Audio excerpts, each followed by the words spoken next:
السلام علیکم ورحمۃ اللہ وبرکاتہ. کیا حال ہے سب کا؟ الحمد للہ. کل کے پارے کے اہم نکات. مومن کے لیے اللہ کی تقدیر اس کی اپنی خواہش، اس کی اپنی مرضی سے زیادہ بہتر ہوتی ہے. علم حاصل کرنے کے لیے صبر شرط ہے. والدین میں اگر نیکی ہوگی تو انشاءاللہ وہ بچوں کو بھی فائدہ دے گی. اللہ سبحانہ و تعالیٰ کے فیصلوں پر راضی رہیں، خواہ وہ آپ کی دعاؤں اور آپ کی خواہشات کے برعکس ہی کیوں نہ ہو. باپ کی نیکی سے اولاد کے اندر بھی نیکی آتی. نیک والدین کی اولاد کی حفاظت کی جاتی ہے. نماز کو نہ پڑھنا یا دیر سے پڑھنا نماز کو ضائع کرنا ہے. اللہ کی رضا پہ راضی رہیں. علم کی دولت دنیا کی دولت سے بہتر ہے. عبادت کے لیے صبر اور سخت کوشش چاہیے ہوتی ہے. اللہ سبحانہ و تعالیٰ سے دعا کرتے ہوئے، مانگتے ہوئے عاجزی اختیار کریں، حسن ظن رکھیں اور اچھی امید رکھیں. علم، ایمان اور یقین کے اضافے کے لیے دعا کرنی چاہیے. السلام علیکم ورحمۃ اللہ وبرکاتہ. کیا حال ہے سب کا؟ الحمد للہ. نحمده ونصلی علی رسولہ الکریم، اما بعد فاعوذ باللہ من الشیطان الرجیم. بسم اللہ الرحمن الرحیم. رب اشرح لی صدری ویسر لی امری واحلل عقدۃ من لسانی یفقہوا قولی. قرآن مجید پڑھنے والوں کا جنت میں مقام. ابو ہریرہ رضی اللہ عنہ سے روایت ہے کہ رسول اللہ صلی اللہ علیہ وسلم نے فرمایا، قرآن قیامت کے دن اس آدمی کے روپ میں آئے گا جس کا رنگ اڑا ہوا ہوگا، اور اپنے ساتھی سے پوچھے گا، کیا تو مجھے پہچانتا ہے؟ پھر قرآن کہے گا، میں وہی ہوں جو تجھے راتوں کو بیدار اور دوپہروں کو پیاسا رکھتا تھا. یعنی رات کو قیام کے لیے اور دن کو پڑھنے کے لیے. اور یقیناً ہر تاجر اپنی تجارت کے پیچھے ہوتا تھا. یعنی بزنس والے بزنس کی طرف دوڑ رہے ہوتے تھے، اور میں آج ہر تاجر کو چھوڑ کر تیرے لیے ہوں. یعنی وہ جو دنیا کے پیچھے دوڑ رہے تھے، میں ان کے پیچھے نہیں جا رہا، کیونکہ تو میرے پیچھے آتا تھا، اس لیے آج میں تیرے پیچھے آیا ہوں. پھر اسے دائیں ہاتھ میں بادشاہت اور بائیں ہاتھ میں ہمیشگی دے دی جائے گی. اس کے سر پر وقار کا تاج رکھا جائے گا. اس کے والدین کو 2 عمدہ پوشاکیں پہنائی جائیں گی. وہ اس قدر بیش بہا قیمت کی ہوگی، یعنی اتنی زیادہ قیمتی ہوگی کہ دنیا و ما فیہا کی قیمت ان کا مقابلہ نہیں کر سکتی. وہ دونوں کہیں گے، اے رب، یہ پوشاکیں ہمارے لیے کہاں سے؟ کہا جائے گا، اپنے بیٹے کو قرآن سکھانے کی وجہ سے. صاحب قرآن کو روز قیامت کہا جائے گا کہ پڑھتا جا اور جنت کے درجے چڑھتا جا، اور اسی طرح ٹھہر ٹھہر کر پڑھ جس طرح تو دنیا میں ٹھہر ٹھہر کر پڑھتا تھا. پس تیرا مقام وہ ہوگا جہاں تیری آخری آیت ہوگی. تو اللہ تعالیٰ سے دعا ہے کہ وہ ہمارے بچوں کو بھی اس کی توفیق دے، خود ہمیں بھی توفیق دے، اور قرآن کی قدر و قیمت کو سمجھنے کی توفیق دے. کیونکہ ہم سمجھتے ہیں وہ کوئی ایکسٹرا کام کر رہے ہیں، وہ ایکسٹرا کام ختم کر لے تو پھر مین سٹریم میں آ جائیں گے. یعنی قرآن کو ایک زائد یا فالتو کام نہیں سمجھنا چاہیے، اس کو اپنی جگہ ایک اہمیت دینی چاہیے. 17واں پارہ. اعوذ باللہ من الشیطان الرجیم. بسم اللہ الرحمن الرحیم. اقترب للناس حسابهم وهم في غفلة معرضون. ما يأتيهم من ذكر من ربهم محدث إلا استمعوه وهم يلعبون. لاهية قلوبهم وأسروا النجوى الذين ظلموا هل هذا إلا بشر مثلكم أفتأتون السحر وأنتم تبصرون. شروع کرتی ہوں اللہ کے نام سے جو بے انتہا مہربان نہایت رحم فرمانے والا ہے. اقترب للناس حسابهم وهم في غفلة معرضون. لوگوں کے حساب کا وقت قریب آ پہنچا ہے جبکہ وہ ابھی تک غفلت میں منہ موڑے ہوئے ہیں. اشارہ ہے قرب قیامت کی طرف اور اس بات کی طرف کہ انسان کی موت قریب ہی ہے، یعنی جس سے انسان کو یہ پتا چل جائے گا کہ اب عمل کی مہلت ختم ہے اور اب حساب کا وقت ہے. جو شخص دنیا سے فوت ہو کر جاتا ہے اس کا قبر میں بھی ایک مختصر سا حساب ہوتا ہے. اس سے سوال کیے جاتے ہیں من ربو کا، ما دینو کا، من نبیو کا. اور جب انسان قیامت کے دن اٹھے گا تو اس سے باقاعدہ حساب لیا جائے گا. وہ حساب کس بارے میں ہوگا کہ اس نے زندگی کن کاموں میں گزاری، جوانی کہاں گزاری، اس نے مال کہاں سے کمایا اور کہاں خرچ کیا، اور جو علم حاصل کیا اس پر عمل کتنا کیا. تو اس لیے ہم میں سے ہر ایک کو اپنے آخری وقت کی اور اپنے حساب کتاب کی فکر ہونی چاہیے. تو ہر انسان کی موت اس کی قیامت ہی ہوتی ہے. نبی صلی اللہ علیہ وسلم نے فرمایا نہ میں دنیا سے ہوں نہ دنیا مجھ سے ہے. یہ تو وقتی طور پر جیسے ایک ٹرانزٹ میں آئے ہیں، رکے ہیں اور پھر آگے جانا ہے. بے شک مجھے اور قیامت کو اس طرح بھیجا گیا ہے کہ ہم ایک دوسرے سے آگے بڑھنے کی کوشش میں ہیں. رسول اللہ صلی اللہ علیہ وسلم کے ساتھی سہل بن سعد سے روایت ہے، وہ کہتے ہیں کہ رسول اللہ صلی اللہ علیہ وسلم نے مجھ سے فرمایا مجھے اور قیامت کو اس انگلی اور اس انگلی کی طرح بھیجا گیا ہے. یعنی آپ نے شہادت کی انگلی اور اس کے ساتھ والی انگلیاں دونوں کو اکٹھا کر دیا. یعنی آپ کے بعد اب اور کوئی نبی نہیں آئے گا بلکہ اب ہم قیامت کی طرف ہی جا رہے. اور ایک حقیقت ہے کہ دنیا کی ایگزسٹنس میں جتنا وقت گزر چکا ہے اس کے مقابلے میں اب آئندہ بہت تھوڑا باقی رہ گیا ہے اور قیامت قریب ہی ہے.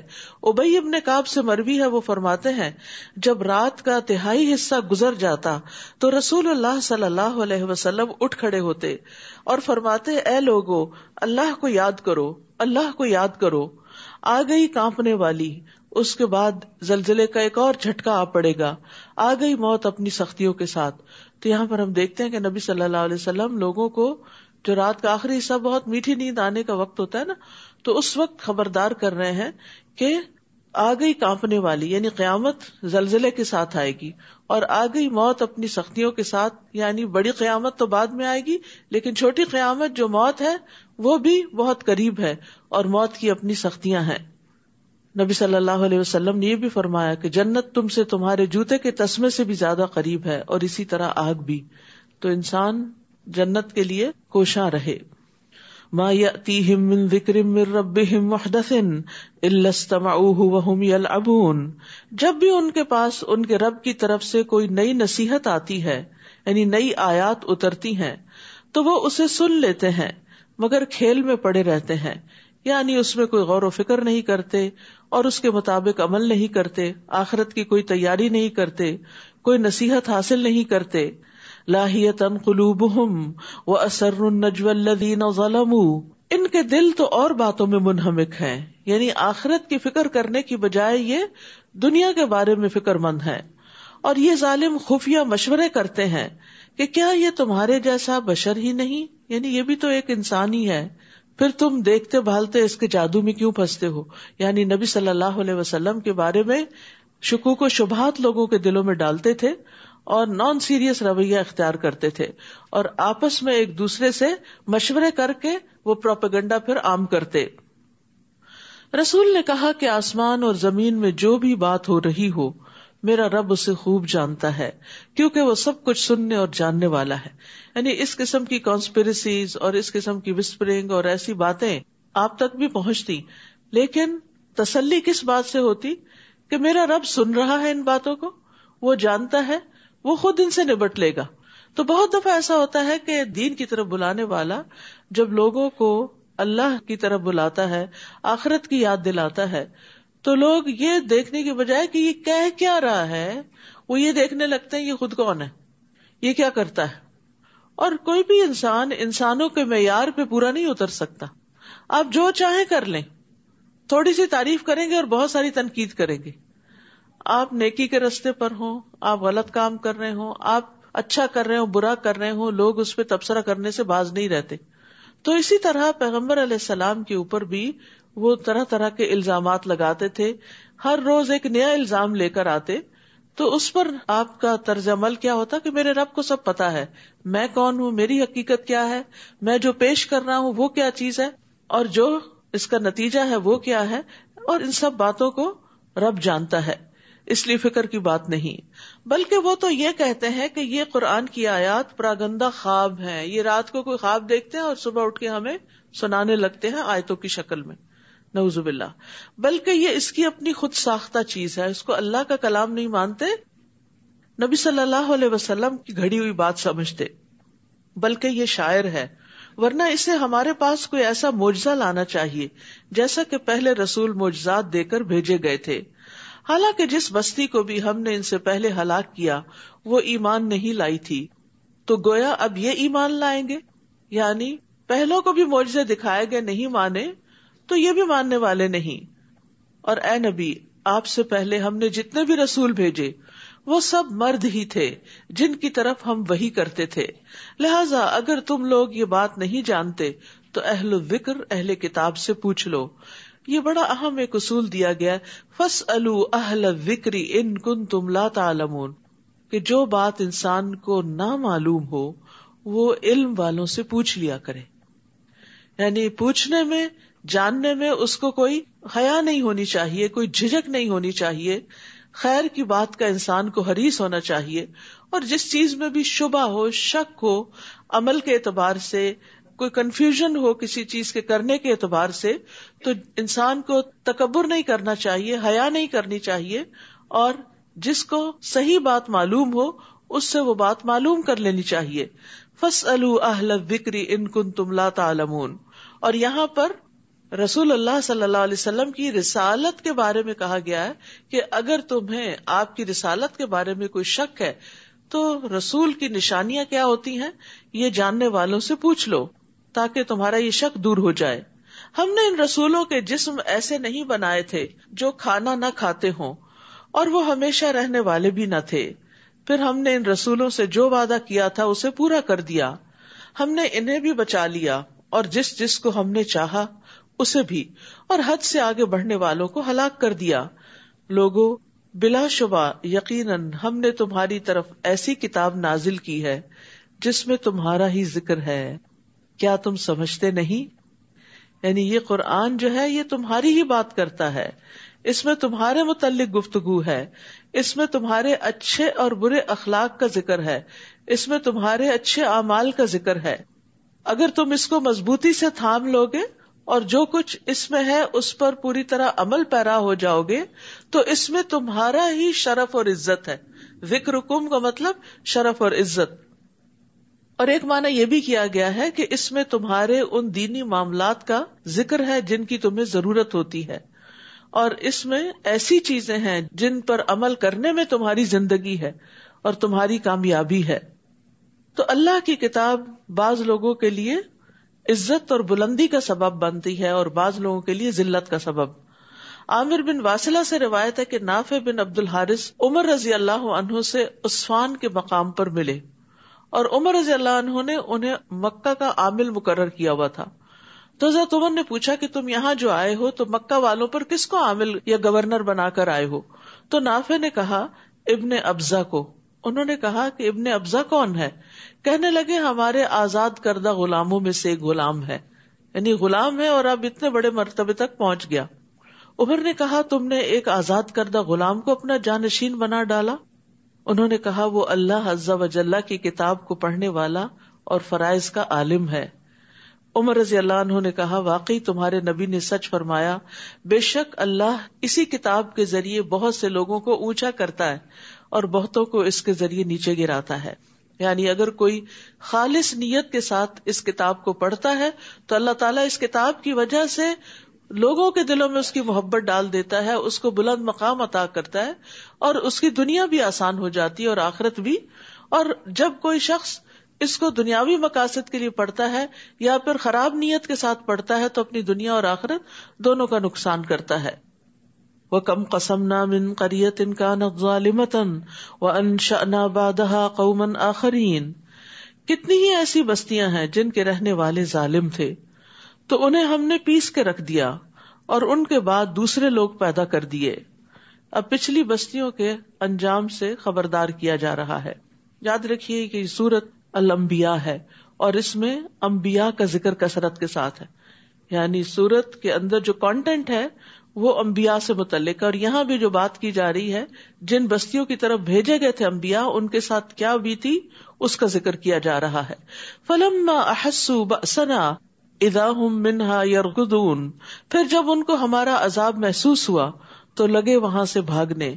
ہم نے کہا بھاگو نہیں، بلکہ اپنے مکانوں اور اس عیش و عشرت کے سامان کی طرف لوٹ آؤ جس سے تم مزے اڑا رہے تھے، شاید کہ تم سے حقیقت حال کے متعلق سوال کیا جائے. قالوا یا ویلنا انا کنا ظالمین، وہ کہنے لگے ہائے افسوس، ہم ہی خطا کار تھے کہ دنیا کے پیچھے بھاگتے رہے. وہ یہی پکارتے رہے یہاں تک کہ ہم نے انہیں کٹی ہوئی کھیتی کی طرح بنا دیا اور وہ بجھ کر وہیں ڈھیر ہو گئے.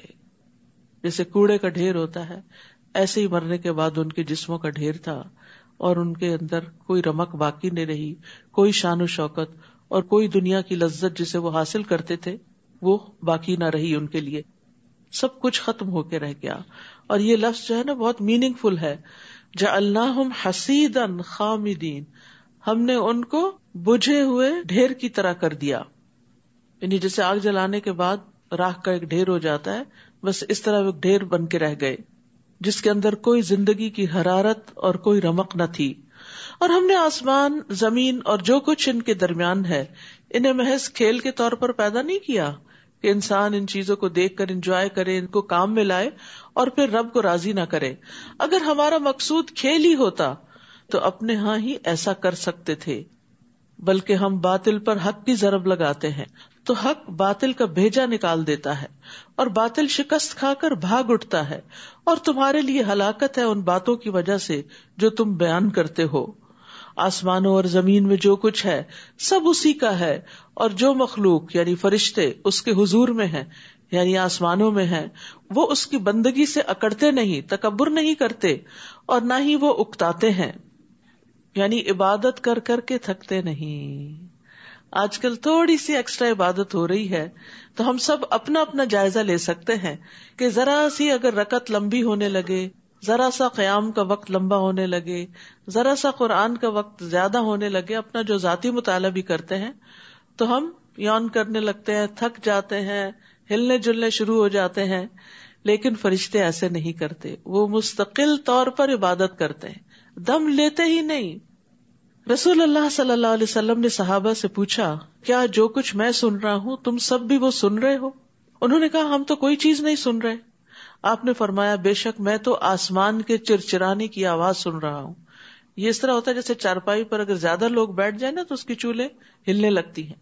تو آسمان کتنا بڑا ہے اور آسمان چرچرا رہا ہے بوجھ سے، اور اسے چرچرانے پر ملامت بھی نہیں کیا جا سکتا کیونکہ وہاں تو ایک بالشت کے برابر بھی جگہ ایسی نہیں جہاں کوئی فرشتہ سجدہ یا قیام نہ کر رہا ہو. سبحان اللہ. پھر اللہ کو ہماری عبادتوں کی کیا ضرورت ہے؟ اور وہ تو جب اللہ کی عبادت کرتے ہیں تو پوری طرح یکسو ہو کے کرتے ہیں. ہم بعض اوقات کھڑے تو اللہ کے حضور ہوتے ہیں اور سوچ دنیا کے بارے میں رہے ہوتے ہیں. ہماری کیا عبادت ہے؟ پھر بھی اللہ تعالیٰ نے فرشتوں سے انسان کو سجدہ کروایا کہ یہ اپنے شوق سے عبادت کرے گا. تو اللہ تعالیٰ ہمیں عبادت کی توفیق دے اور اس کی محبت عطا کرے اور ہم اس کو اتنا معمولی نہ سمجھیں کہ ٹھیک ہے جو بھی ہو گیا سو ہو گیا، جیسی بھی ہو گئی، جتنی بھی ہو گئی خیر ہے. نہیں، اس میں ایک دوسرے سے آگے بڑھنے کی کوشش کریں. یسبحون اللیل والنہار لا یفترون، وہ دن رات اس کی تسبیح کرتے ہیں اور کبھی دم لیتے ہی نہیں، رکتے ہی نہیں، کنٹینیوس نان سٹاپ تسبیح. ہم زیادہ سے زیادہ کتنی دیر ذکر کر لیتے ہیں؟ ہم ذکر شروع کرتے ہیں، ادھر بچے نے کچھ کیا اس کو سمجھانے میں لگے، اس کے بعد خود بھی اپنا ذکر بھول گئے. کتنی دفعہ ایسا ہوتا ہے نا کہ ہم کوئی چیز شروع کرتے ہیں اور پھر اس کو آدھے میں ہی چھوڑ دیتے ہیں، پوری ہی نہیں کرتے، یا تھوڑی دیر کے بعد تھک جاتے ہیں یا اور چیزوں میں لگ جاتے ہیں جو ہماری زیادہ دل پسند ہے. اور اب تو ماشاءاللہ جب سے اسمارٹ فونز آئے ہیں اس کے بعد ذکر کی جو مقدار ہے لازماً کم ہوئی ہے. کیونکہ ہم ہر تھوڑی دیر بعد جا کے پھر اس کو کھول کے بیٹھ جاتے ہیں، کوئی میسج تو نہیں. اور وہ جو ذکر کا سلسلہ ہوتا ہے وہ لازماً منقطع ہوتا ہے.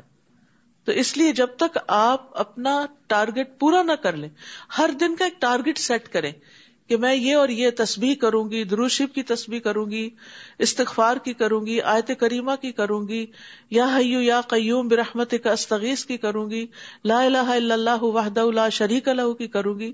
اور اس کے علاوہ بھی یا ذا الجلال والاکرام، سبحان اللہ والحمد للہ ولا الہ الا اللہ واللہ اکبر. تو دن کے ٹارگٹ سیٹ کیا کریں اور اس کے اوقات بھی اگر مقرر کر لیں تو پھر اس وقت انسان آٹومیٹیکلی ان اذکار کی طرف آ جاتا ہے. مثلا کھانا پکاتے ہوئے میں کنٹینیوسلی یہ ذکر کروں، کوئی ایک مقرر کر لیں. کلیننگ کے وقت یہ کروں گی، فلاں وقت یہ کروں گی، بستر پر جا کر سونے سے پہلے یہ کروں گی. تو اس سے کیا ہوگا کہ انشاءاللہ آپ کسی نہ کسی مقدار میں ضرور ذکر کر پائیں گے. لیکن اگر آپ نے ٹارگٹ نہیں سیٹ کیا نا، کوئی گول نہیں اپنا مقرر کیا، تو پھر کیا ہوگا؟ پھر یہی لڑکھڑاتے رہیں گے، کبھی کیا کبھی نہ کیا، کبھی تھوڑا کیا کبھی زیادہ کیا. اور پھر جب یہ پورے کر لیں اپنے ٹارگٹس، یعنی جیسے ڈرائیونگ کرتے ہوئے ایک ٹارگٹ آپ نے رکھا ہوا تو وہ پورے کر لیں، تو پھر اس کے بعد اپنے فونز اٹھائیں. ہر وقت کوئی ایمرجنسی نہیں ہوتی کہ ہمیں ہر وقت ہی میسج چیک کرنا ہے. اب تو ادب آداب بھی بھول گئے ہیں. کسی کی مجلس میں بیٹھے ہوئے ہوں، بچوں کے ساتھ بیٹھے ہوئے ہوں، شوہر کے ساتھ بیٹھے ہوئے ہوں، دھیان ادھر ہی ہے. مطلب حیرت کی بات ہے کہ جو سامنے والا ہے اس کی کوئی امپورٹنس نہیں، صرف وہی بہت امپورٹنٹ ہے جو نظروں سے غائب ہے، اور وہ جب نظروں میں آئیں گے تو وہ بھی بھول جائیں گے. تو اس لیے فون کے بھی اوقات مقرر کریں. اگر نماز کے اوقات مقرر ہے نا تو اس کے بھی اوقات مقرر کر لیں، اور ذکر کے بھی اوقات مقرر کریں، تاکہ آپ اس زندگی سے کچھ فائدہ اٹھا لیں. کل حسرتیں نہ ہو کہ ہم نے اتنا وقت اس پہ لگا دیا. بچوں کے لیے تو ہم اسکرین ٹائم فکس کرتے ہیں تو اپنے آپ کو اس سے آزاد محسوس کرتے ہیں. کیا انہوں نے زمین میں ایسے الہ بنا رکھے ہیں جو انہیں عذاب الہی سے مر جانے کے بعد زندہ اٹھا کھڑا کریں گے؟ اگر زمین و آسمان میں اللہ کے سوا کوئی اور بھی الہ ہوتے تو زمین و آسمان کا نظام درہم برہم ہو جاتا. لہٰذا جو کچھ یہ لوگ بیان کرتے ہیں ان سے اللہ پاک ہے جو عرش کا مالک ہے. فسبحان اللہ رب العرش عما یصفون لا يسأل عما يفعل وهم يسألون. وہ جو کچھ کرتا ہے اس سے کوئی باز پرس نہیں کر سکتا، البتہ ان سے ضرور باز پرس ہوگی. یعنی اللہ تعالیٰ اپنی مخلوق کے بارے میں جو فیصلہ کرتا ہے مخلوق اس سے پوچھ نہیں سکتی کہ یا رب تو نے ہماری یہ تقدیر کیوں مقرر کی. اور اللہ اس مخلوق سے ان کے عمل کے بارے میں ضرور پوچھے گا، کیونکہ ساری مخلوق اللہ کی ملکیت ہے، اللہ کی غلام ہے. کیا انہوں نے اللہ کے علاوہ دوسرے الہ بنا رکھے ہیں؟ آپ ان سے کہیے اس پر اپنی کوئی دلیل تو لاؤ. یہ ذکر یعنی قرآن ان لوگوں کے لیے نصیحت ہے جو میرے ساتھ ہیں، یعنی نبی صلی اللہ علیہ وسلم کے، اور یہ ذکر تورات اور انجیل وغیرہ ان لوگوں کے لیے بھی جو مجھ سے پہلے تھے. یعنی اللہ نے پہلے لوگوں کے لیے بھی ذکر بھیجا اور محمد صلی اللہ علیہ وسلم کی امت کے لیے بھی، مگر ان میں سے اکثر لوگ حق بات کو نہیں جانتے، لہٰذا وہ اس سے منہ پھیر لیتے ہیں. اور آپ سے پہلے ہم نے جو بھی رسول بھیجا اس کی طرف یہی وحی کرتے رہے کہ میرے سوا کوئی الہ نہیں، لہٰذا صرف میری ہی عبادت کرو. مشرکین کہتے ہیں کہ رحمان کی اولاد ہے. اللہ ایسی باتوں سے پاک ہے، بلکہ وہ تو اس کے معزز بندے ہیں، غلام ہیں. یعنی ساری مخلوق اللہ کی تابعدار ہے. وہ اس کے حضور بڑھ کر نہیں بولتے، بس اسی کے حکم پر عمل کرتے ہیں. اللہ ان بندوں کے سامنے کے ظاہری احوال کو بھی جانتا ہے اور پوشیدہ احوال کو بھی، اور وہ صرف اسی کے حق میں سفارش کر سکیں گے جس کے لیے اللہ راضی ہو، اور وہ ہمیشہ اس کے خوف سے ڈرتے رہتے ہیں. اور ان میں سے جو شخص یہ کہے کہ اللہ کے علاوہ بھی الہ ہوں اسے ہم جہنم کی سزا دیں گے، اور ہم ظالموں کو ایسی ہی سزا دیتے ہیں. استغفر اللہ. اولم یر الذین کفروا ان السماوات والارض کانتا رتقا ففتقناہما وجعلنا من الماء کل شیء حی افلا یؤمنون. کیا ان کافروں نے اس بات پر غور نہیں کیا؟ کیا انہوں نے دیکھا نہیں؟ اولم یرا، انہوں نے اب دیکھ نہیں لیا کیا کہ آسمان اور زمین آپس میں گڈمٹ تھے، ایک تھے. ففتقناہما، پھر ہم نے ان کو الگ الگ کیا. اور اب سائنس کا بھی نظریہ کیا ہے؟ بگ بینگ کے ذریعے وہ بڑا گولا جو ہے وہ مختلف حصوں میں پھٹ گیا. پھر ہم نے انہیں الگ الگ کیا اور ہر جاندار چیز کو پانی سے زندگی بخشی. یہ باتیں ایسی ہیں کہ جو نبی صلی اللہ علیہ وسلم کے زمانے میں ڈسکور نہیں ہوئی تھی, لیکن وحی کے ذریعے آپ کو بتائی گئی. پھر بھی یہ لوگ اللہ تعالیٰ کی خلاقی پر ایمان نہیں لاتے. اور جہاں تک ہر جاندار چیز کو پانی سے پیدا کیا گیا, اس کے بارے میں ایک حدیث میں آتا ہے, ابو ہریرہ کہتے ہیں کہ ایک مرتبہ وہ نبی صلی اللہ علیہ وسلم کے پاس آئے اور کہا, یا رسول اللہ صلی اللہ علیہ وسلم, جب میں آپ کو دیکھتا ہوں تو میرا دل ٹھنڈا ہو جاتا ہے اور آنکھوں کو قرار آ جاتا ہے, بس آپ مجھے ہر چیز کی اصل بتائیے. تو آپ نے فرمایا, ہر چیز پانی سے پیدا کی گئی ہے. ہر چیز ابتدا میں پانی تھی اور پھر ٹھوس مائع گیس میں وہ تقسیم ہو گئی. اور ہم نے زمین میں پہاڑ بنائے تاکہ وہ انہیں لے کر ہچکولے نہ کھائے. یعنی زمین کو سٹیبل کرنے کے لیے پہاڑوں کا وزن رکھ دیا گیا. نیز اس میں کشادہ راہیں بنا دی تاکہ لوگ راستہ معلوم کر سکیں. اگر یہ نیچرل ہائی ویز نہ ہوتی تو لوگ ایک علاقے سے دوسرے علاقے تک جانے میں بہت مشقت پاتے. اور آسمان کو ایک محفوظ چھت بنا دیا. پھر بھی یہ لوگ اللہ کی نشانیوں کی طرف توجہ نہیں کرتے. تو یاد رکھیے, اللہ کی نشانیوں کی طرف توجہ کرنا, غور و فکر کرنا, یہ بھی عبادت ہے اور یہ بھی ہمارے لیے لازم ہے.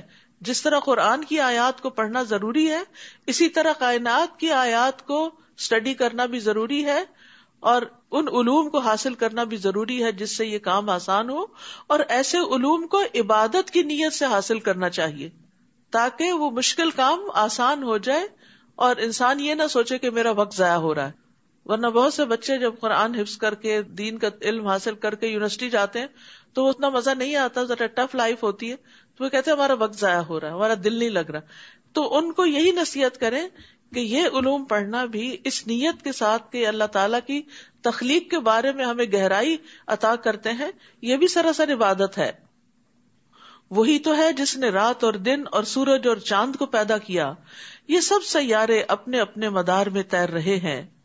اے نبی, آپ سے پہلے بھی ہم نے کسی انسان کے لیے دائمی زندگی تو نہیں رکھی, ہمیشہ کے لیے تو کوئی بھی اس دنیا میں نہیں آیا. اگر آپ مر جائیں تو کیا یہ ہمیشہ زندہ رہیں گے؟ تو یاد رکھیے, انبیاء کو بھی دنیا سے جانا ہوتا ہے, وہ بھی فوت ہوتے ہیں. رسول اللہ صلی اللہ علیہ وسلم نے فرمایا, جبریل میرے پاس آئے اور کہا, اے محمد صلی اللہ علیہ وسلم, جیسے چاہو زندگی گزارو, بالآخر مرنا تو ہے.